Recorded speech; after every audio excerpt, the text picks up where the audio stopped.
Welcome back, friends. Today we will read about the poem An Introduction by famous poet Kamla Das. First of all, like always, we will read firstly about the poet.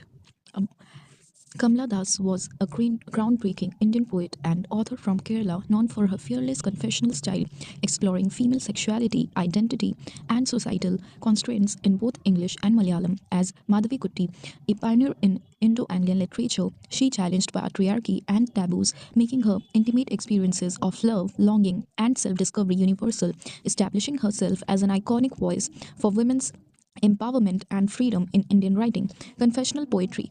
Das is famed for her raw autobiographical style, revealing inner turmoil and personal experiences with honesty similar to Sylvia Plath. Themes. Her poetry delves into quest for love, breaking free from traditional roles and the complexities of womanhood in India bilingualism. She wrote powerfully in English and Malayalam, bringing an indigenous flavor to her work. तो कमला दास जो थी वो बहुत ही अच्छी Indian poet थी केरला की। मतलब वो केरला से बिलोंग करती थी। उनका जन्म हुआ था 1934 में एंड शी डाइड इन 2009। उनको माना जाता था कि उनका वर्क को उनका जितने भी वर्क्स थे वो फेमस थे उनके कन्फेशनल स्टाइल ऑफ राइटिंग के लिए, क्योंकि वो अपने वर्क में कन्फेस करती थी, अपना एक्सपीरियंस बताती थी, अपना सीक्रेट्स शेयर करती थी। मतलब अपने से रिलेटेड अपने पर्सनैलिटी से रिलेटेड हर चीज़ वो बताती थी, एक्सप्रेस करती थी अपने पोम्स या वर्क्स में। फॉर एग्जाम्पल फीमेल सेक्सुअलिटी के ऊपर वो लिखती थी, आइडेंटिटी के ऊपर, सोसाइटल कॉन्स्ट्रेंट्स के ऊपर। एंड वो 2 लैंग्वेज में लिखती थी, इंग्लिश एंड मलयालम, जिसको कहते हैं बाइलिंगुअलिज्म। मतलब वो दोनों लैंग्वेज में बहुत ही फ्लुएंट थी, बहुत अच्छी थी। एंड जब वो मलयालम कुछ भी मलयालम में लिखती थी, तो उसमें वो अपना पेन नेम या अल्टरनेट नेम यूज़ करती थी एज़ अ माधवी कुट्टी। एंड उनको इंडो एंग्लियन एंग्लियन लिटरेचर में एक पायनियर माना जाता है। मतलब उनको बहुत ऊँचा दर्जा दिया गया है इंडो एंग्लियन लिटरेचर में। इंडो एंग्लियन मतलब वो ऐसा इंडियन पोएट जो इंग्लिश में लिखता है और अपने कल्चर के बारे में बताता है, ट्रेडिशन के बारे में बताता है, मतलब इंडियन कल्चर के बारे में एंड ट्रेडिशंस के बारे में। एंड हमारी इंडियन सोसाइटी में जितने भी पैट्रियार्कल माइंडसेट हैं, जितने भी टैबूज़ हैं बहुत सारी चीज़ों को लेके, उसके अगेंस्ट मतलब उसको चैलेंज करती है वो पैट्रियार्कल सोसाइटी को। कैसे? क्योंकि वो हर चीज़ एक्सप्रेस करती हैं, जिसको टैबू माना जाता है वो चीज़ भी वो मेंशन करती हैं, अपने वर्क्स में करती थी। For example about love, longing, self discovery, sexual desires and all. And वो उनके लाइफ में उन्होंने क्या-क्या पर्सनल एक्सपीरियंसेस किए हैं, क्या-क्या उनके लाइफ में प्रॉब्लम्स आए हैं, उसे ऑनेस्टी के साथ वो पोर्ट्रे करती हैं अपने वर्क्स में। एंड कमला दास को ऑफ्टनली सिल्विया प्लैथ के साथ कंपेयर किया जाता है, क्योंकि वो सिल्विया प्लैथ भी कैसी थी, वो कन्फेशनल पोएट्री लिखती थी। उसी तरह कमला दास भी कन्फेशनल पोएट्री लिखती थी। मतलब वो अपनी पोएट्री में अपने पर्सनैलिटी के बारे में बताती थी, अपने इनर एक्सपीरियंसेस के बारे में एंड अपने से रिलेटेड हर चीज़ के बारे में। एंड साथ ही साथ वो मैरिटल स्ट्रगल्स जो एक फीमेल फेस करती है। फॉर एग्जांपल कमला दास खुद भी अपने मैरिज में क्या-क्या स्ट्रगल्स उन्होंने फेस किया था, उसके बारे में भी अपने वर्क में बताती हैं। एंड ट्रेडिशनल रोल्स के अगेंस्ट जाके अपना एक्सप्रेस करती है फीलिंग्स।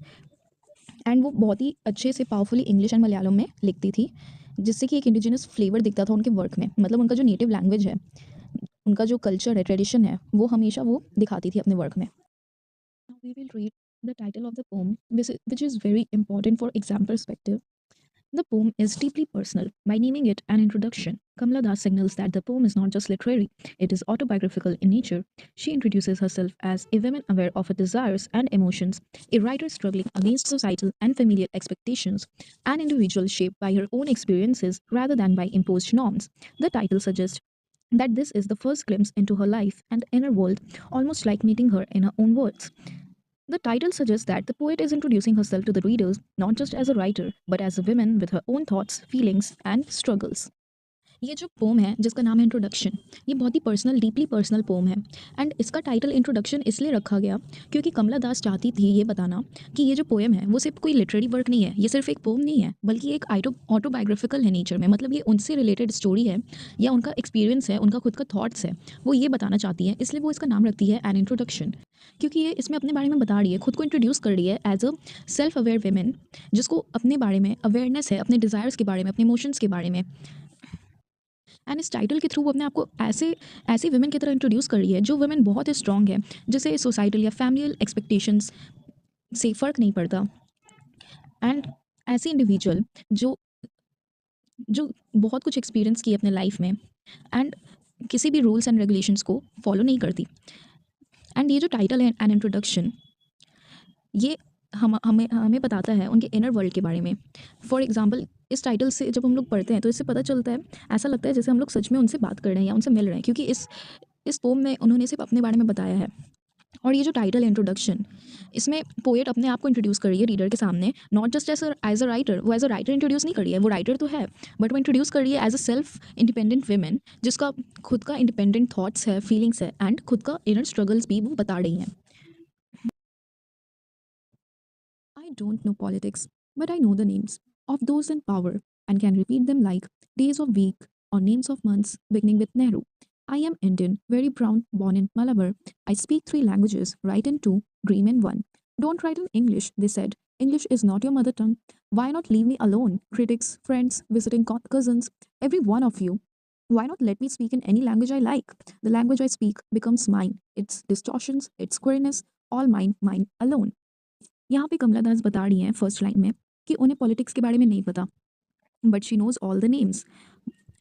तो यहाँ पे वो मॉक कर रही है, मतलब वो टॉन्ट कर रही है इंडियन सोसाइटी को, क्योंकि इंडियन सोसाइटी क्या सोचता है कि विमेन को कोई हक नहीं है पॉलिटिक्स के बारे में, राजनीति के बारे में जानने का। She deserves to be in home, this is the mindset of patriarchal society of our India. तो वो उनको मॉक करते हुए कह रही है कि मुझे पॉलिटिक्स का नाम नहीं पता है, बट मुझे मुझे पॉलिटिक्स के बारे में नहीं पता है, बट मुझे सारे नेम्स अच्छे से याद हैं जो लोग लीडरशिप में हैं या जो लोग पावर में हैं। फॉर एग्जाम्पल वो उनका नेम्स भी रिपीट करती है, बोलती है कि मैं सभी जितने भी लोग पॉलिटिक्स में हैं, पावर में, मैं उन सबका नेम रिपीट कर सकती हूँ, वीक्स के डेज की तरह या फिर मंथ्स की तरह मुझे अच्छे से याद है सबके नेम्स। एंड वो स्टार्ट करती हैं फर्स्ट प्राइम मिनिस्टर का नाम लेके, जवाहरलाल नेहरू का। आई एम इंडियन, फिर वो बोलती है कि वो एक इंडियन है। अब वो अपने बारे में बता रही है कि वो एक इंडियन है, उनका स्किन टोन ब्राउन है, जो कि ऑलमोस्ट सबका होता है इंडिया में। एंड वो कहाँ से बिलोंग करती है? केरला से, and she was born in Malabar. फिर वो बताती हैं कि उन्हें वो 3 लैंग्वेजेस बोलती हैं, जो कि बहुत कॉमन है, जैसे कि इंग्लिश एंड हिंदी, एंड उनका नेटिव लैंग्वेज मलयालम। एंड वो लिखती हैं 2 लैंग्वेजेस में, इंग्लिश एंड मलयालम में।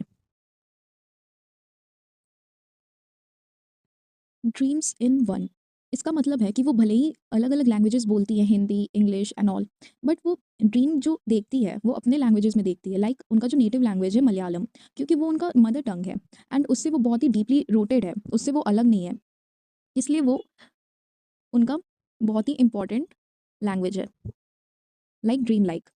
एंड फिर वो बोलती है, सोसाइटी के बारे में बताती है, जो सोसाइटी उन्हें मॉक करता है। लाइक दे से don't write in English, they said English is not your mother tongue, why not leave me alone. अब देखो, यहाँ पे उनको बोला जा रहा है, उनको लोग बोलते हैं कि तुम इंग्लिश में मत लिखो, इंग्लिश तुम्हारा मदर टंग नहीं है, तुम्हारा मदर टंग मलयालम है, तो मलयालम में लिखो, तुम इंग्लिश में मत लिखो, तुम नहीं लिख सकती। ऐसा उन्हें बोला जाता है। एंड ये कौन बोलता है? उन्हीं के सोसाइटी के लोग, उनके खुद के फ्रेंड्स, उनके कज़न्स, एंड जो लोग उसके अगेंस्ट है, वो लोग उनको ऐसा आके बोलते हैं। फिर वो उनसे सवाल पूछती है कि why not leave me alone, तुम लोग मुझे अकेला क्यों नहीं छोड़ सकते? तुम तुम लोग, मतलब वो इंडियन सोसाइटी के हर उस पर्सन को बोल रही है जो लोग वेमेन को ईजिली जज करने आ जाते हैं। Why not let me speak in any language I like. फिर वो सवाल उठाती है कि आप लोग मुझे, मैं जिस भी लैंग्वेज में बात करना चाहती हूँ, जो भी लैंग्वेज मुझे पसंद है, आप लोग मुझे वो बोलने क्यों नहीं देते? मेरे ऊपर क्यों प्रोहिबिशंस लगा रहे हो? The language I speak becomes mine. अब वो बोलती है कि मैं चाहे जो भी लैंग्वेज बोलूँ या जो भी लैंग्वेज में लिखूँ, अगर उस लैंग्वेज में कुछ डिस्टॉर्शंस है, मतलब कुछ फ्लॉ भी है, तो वो मेरा ही है वो, क्योंकि I am also not perfect. And अगर मेरे लैंग्वेज में कुछ फ्लॉ है या कुछ भी है, तो it's okay, it's mine, it's all mine. And वो बोल रही है, it is half English, half Indian. Funny perhaps, but it is honest. It is as human as I am human. Don't you see?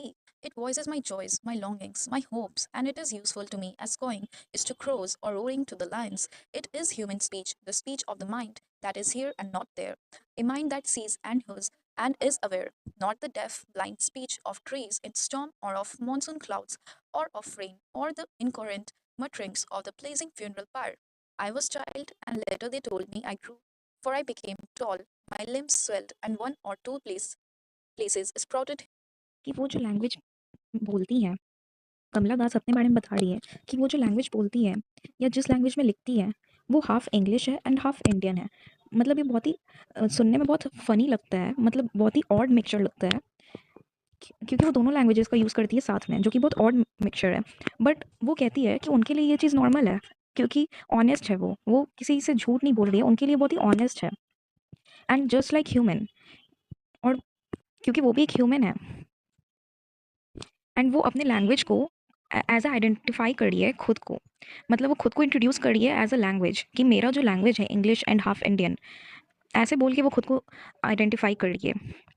फिर वो कहती है don't you see it voices my joys my longings my hopes. वो कहती है क्या तुम्हें नहीं दिखता, मैं जो बोलती हूँ लैंग्वेजेस, उससे मुझे कितनी खुशी मिलती है। मेरे राइटिंग्स, मेरे को लिखने से अपने लैंग्वेजेस में, इन लैंग्वेजेस को मिक्स करके अपने तरीके से लिखने में मुझे कितनी खुशी मिलती है, मुझे कितना होप मिलता है। जस्ट लाइक जब एक क्रो कॉ करता है अपने फीलिंग्स को एक्सप्रेस करने के लिए, क्योंकि वो बोल नहीं सकता तो वो कॉ करता है। लायंस अपने फीलिंग्स को एक्सप्रेस करने के लिए या कुछ बोलने के लिए रोर करता है। उसी तरह वो बता रही हैं कि उनको अगर कुछ एक्सप्रेस करना रहता है तो वो अपने लैंग्वेज का, अपने राइटिंग्स का यूज़ करती है। एंड उनका जो राइटिंग है, लैंग्वेज है, वो बहुत ही ह्यूमन है, ह्यूमन स्पीच ऑफ माइंड है, that is here and not there. मतलब वो कह रही हैं कि उनका जो माइंड है वो अवेयर है, not the deaf blind speech of trees and in storms. अब वो खुद खुद के माइंड को कंपेयर कर रही है, अपने राइटिंग्स को, अपने माइंड को, अपनी थिंकिंग को कंपेयर करती है नेचर से। नेचर जैसे कि ट्रीज, जब आंधी आ जाता है, स्टॉर्म आ जाता है, तो ट्रीज बहुत आवाज़ करती है। और मॉनसून क्लाउड्स, जब बादल गरजता है या जब बारिश होता है, जब नेचर में इतने आवाज़ आते हैं, एंड जब ये सब से वो खुद को कंपेयर कर रही है कि उनका राइटिंग इन सब चीज़ों की तरह अनरियल नहीं है, रियल है, उसके अंदर एक लाइफ है। क्योंकि वो अपने सबकॉन्शियस माइंड का यूज़ कर रही है अपने राइटिंग्स में, अपने खुद के एक्सपीरियंस का यूज़ कर रही है। और वो एक और चीज़ से कंपेयर करती है अपने राइटिंग को, incoherent mutterings of the blazing funeral pyre. यहाँ पे फ्यूनरल पायर को प्लीजिंग बताया गया, मतलब ये हिंदू ट्रेडिशन के बारे में स्पेसिफिकली बोला गया है कि हिंदू ट्रेडिशन में जो चिता होती है उसमें आग लगाया जाता है। एंड मतलब वो एक ट्रेडिशन है, एक रिचुअल की तरह किया जाता है। एंड वो बोलती हैं कि उनका जो राइटिंग है वो ऐसा नहीं है, वो कुछ ट्रेडिशन फॉलो नहीं कर रही है, वो खुद का क्रिएट करके लिखती हैं, अपने माइंड के थ्रू, अपने एक्सपीरियंस के थ्रू लिखती हैं। I was child, and later they told me I grew, for I became tall, my limbs swelled, and one or two places sprouted hair. अब वो अपने चाइल्डहुड के बारे में बात करती हैं कमला दास। वो बताती हैं कि जब वो बहुत ही यंग थी, मतलब वो चाइल्ड थी, एंड बाद में उन्हें ऐसा बोला जाने लगा कि वो अब तुम बड़ी हो गई हो, अब तुम बहुत लंबी हो गई हो, एंड तुम्हारा जो शरीर है वो भी अब ग्रो कर गया है पहले से ज़्यादा, एंड तुम अब बच्ची नहीं हो, एंड तुम एंड तुम्हारी बॉडी पे पहले बाल जा नहीं आते, तुम्हारे बाल भी आने लगे हैं, and your hair also grow tall longer. When I asked for love, not knowing what else to ask for, he drew a youth of 16 into the bedroom and closed the door. He did not beat me, but my sad women body felt so beaten. The weight of my breast and womb crushed me. I shrank pitifully. यहाँ पे कमला दास बताती है कि जब वो 16 years की थी, इसके पहले आपको जानना ज़रूरी है कि कमला दास जब 15 ईयर्स ओल्ड थी तब उनका शादी हो गया था माधव दास से। मतलब सिर्फ 15 साल की उम्र में उनकी शादी हो गई थी। एंड वो उसी के एक्सपीरियंस या ट्रॉमा के बारे में शेयर करती है अपने पोम में, जिसमें वो बता रही है कि एक 16 साल की यूथ को या जवान ह्यूमन बीइंग को बेडरूम तक ले जाया जाता है ज़बरदस्ती, एंड दरवाज़ा बंद कर दिया जाता है। फिर वो बताती है कि उनको वो मारता नहीं है, बट उनका जो बॉडी है, स्टिल उनका बॉडी को बहुत ही वुंडेड फील होता है। The weight of my breast and womb crushed me I shrank pitifully. मतलब वो यहाँ पे किसके बारे में बात कर रही है, अपने मैरिज में वो क्या क्या सेक्सुअल हरासमेंट उनके साथ हुआ बाय हर ओन हस्बैंड, वो शेयर कर रही हैं। अब वो अपने फिजिकल बॉडी के बारे में बात करती हैं कि उनका जो ब्रीस्ट है, जो विमेन का फिजिकल पार्ट होता है ब्रीस्ट, एंड जो वूम्ब है, जो कि बहुत ही प्योर चीज़ है। एक वुमेन के मदरहुड में कितना इंपॉर्टेंट होता है उसका वूम्ब, कितना प्योर चीज़ है ये। बट उनको ये इनका इस उनके खुद का बॉडी उनको बहुत ही सप्रेसिंग अब लग रहा है। क्यों लग रहा है? क्योंकि सोसाइटी वुमेन के बॉडी को ऑब्जेक्टिफाई कर दिया है, एंड वुमेन को एज अ ऑब्जेक्ट ट्रीट करता है, as a sexual object treat करता है, and not just as a pure human being. वो चाहती है कि उनको as a just as a human being identify किया जाए। बट उनके साथ इससे बिल्कुल अलग हुआ था, जो कि वो शेयर करती है अपना ट्रॉमा। एंड वो बोलती है आई श्रैंक पिटीफुली, मतलब उनको फिजिकली श्रैंक फील नहीं हो रहा है, मतलब उनको इनर टर्मोइल फील हो रहा है। मतलब वो बता रही हैं कि उनका फ्रीडम लॉस्ट हो गया था उस टाइम पे, बहुत सप्रेस्ड फील कर रही थी, खुद को बंधा हुआ फील कर रही थी। Then I wore a shirt and my brother's trousers, cut my hair short and ignored my womanliness. Dress in saris, be girl, be wife, they said. Be embroiderer, be cook, be a quarreler with servants, fit in, oh, belong. Tried the categorizers. अब वो अब इस paragraph में वो बात कर रही हैं कि कैसे उन्होंने सोसाइटी के नॉर्म्स एंड रेगुलेशंस को तोड़ दिया एंड उससे बाहर निकली। How she challenge that. And इसमें वो बता रही हैं कि मैंने शर्ट पहनना स्टार्ट कर दिया, अपने भाई का ट्राउज़र पहनना स्टार्ट कर दिया एंड मेरे जो लंबे बाल थे उसे छोटा शॉर्ट कट कर दिया एंड छोटे बाल रखने लगी मैं एंड इग्नोर माई वुमेनलीनेस। एंड एक वुमेन के रोल को जो जस्टिफिशेबल लगता है कि इंडियन सोसाइटी में, उसके अगेंस्ट वो कुछ करने लगी, मतलब उस ट्रेडिशन एंड नॉर्म्स के अगेंस्ट। एंड जैसे कि इंडियन सोसाइटी एक्सपेक्ट करता है, वुमेन को बोलता है कि वुमेन को साड़ी पहनना चाहिए, बहुत गर्ली फील करना चाहिए, एक वाइफ का रोल कैसे निभाना चाहिए, ये सब इंडियन सोसाइटी उन्हें सिखाता है। लेकिन वो इन सब से बाहर निकलना चाहती थी एंड अपने फ्रीडम के साथ जीना चाहती थी एज इंडिपेंडेंट गर्ल। उन्हें सोसाइटी वुमेन को क्या समझता है, वुमेन सोसाइटी कहता है कि एक वुमेन की तरह जाके सर्वेंट्स के साथ गॉसिप्स करो, जाके कुछ एम्ब्रॉयडरी का काम करो, खाना बनाओ एंड अपने आप को फिट रखो सोसाइटी में, रूल्स रेगुलेशंस फॉलो करके पैट्रियार्कल सोसाइटी में। एंड उन्हें जो भी लोग कैटेगराइज करते हैं, कैटेगराइजर्स मतलब जो लोग उन्हें जज करते हैं वुमेन को सोसाइटी में, वो लोग उन एक्सपेक्ट। एंड यहाँ पे वो बता रही है कि सोसाइटी उनको बोलता है कि एमी की तरह रहो या कमला बन के रहो। मतलब वो बता रही है कि उन्हें सोसाइटी बोलता है कि तुम जैसी हो एक प्रॉपर इंडियन वुमेन की तरह रहो और एक रूल्स रेगुलेशंस फॉलो करो। लेकिन वो कह रही है कि नहीं, I will still better be Madhavi कुट्टी। वो कहती है मैं अपने आप को आइडेंटिफाई कर रही है एज अ माधवी कुट्टी, जो कि उनका पेन नेम है, मतलब उनका क्रिएटिव सेल्फ है इस। And no rules and regulations can restrict her. It is time to choose a name a role. वो कह रही है कि अब समय आ गया है अपना खुद का नाम चूज़ करने का, जो कि वो रखी थी अपना पेन नेम माधवी कुट्टी, और एक रोल प्ले करने का, डोंट प्ले प्रिटेंडिंग गेम्स। वो खुद से कह रही है एंड सोसाइटी के वेमेन से भी कह रही है कि तुम्हें कोई ज़रूरत नहीं है प्रिटेंड करने का, एक अच्छी वाइफ होने का, एक अच्छी लड़की होने का, सोसाइटी में फिट इन होने का। ऐसा प्रिटेंड करना तुम्हें ज़रूरी नहीं है। वो ये मैसेज दे रही है। Don't play at schizophrenia or be nympho. Don't cry embarrassingly loud when jilted in love. I met a man, loved him. Call him not by any name. He is every man who wants a woman, just as I am women who seeks love. In him, the hungry hatched of rivers. In me, the ocean's tireless waiting. तो यहाँ पे कहा जा रहा है कि society उन्हें जज करता है जब वेमेन अपने इमोशंस को शेयर करती है, अपने सेक्सुअल डिज़ायर्स को एक्सप्रेस करना चाहती है, तो सोसाइटी उनको पागल समझता है या उनको क्रेजी बोलता है। This is known as schizophrenia और निम्फो। तो वो कह रही है कि तुम प्रिटेंड मत करो, तुम अपने इमोशंस को शेयर करने से मत डरो। एंड सोसाइटी एक्सपेक्ट करता है कि अगर वेमेन हार्ट ब्रेक फेस कर रही है तो उसे चुपचाप रहना चाहिए, लाउड नहीं होना चाहिए। वो कहती है एंड सोसाइटी उनसे एक्सपेक्ट करता है कि इतना ज़ोर ज़ोर से इमोशंस मत शो करो, तुम रो मत, तुम चुप रहो, एम्बेरस मत करो लोगों को। ऐसा सोसाइटी वेमेन से एक्सपेक्ट करता है जब वो हार्ट ब्रेक से गुजरती है। फिर वो बताती है, I met a man, loved him, call him not by any name, he is every man who wants a woman just as I am every woman who seeks love. तो यहाँ पे वो मैन बताती है कि वो एक आदमी से मिलती है, एक मेल से। तो यहाँ पे जो मैन का बात कर रही है वो सभी मैन को रिप्रेजेंट कर रही है जो सोसाइटी में होते हैं, सिर्फ एक पर्सन का बात नहीं कर रही है।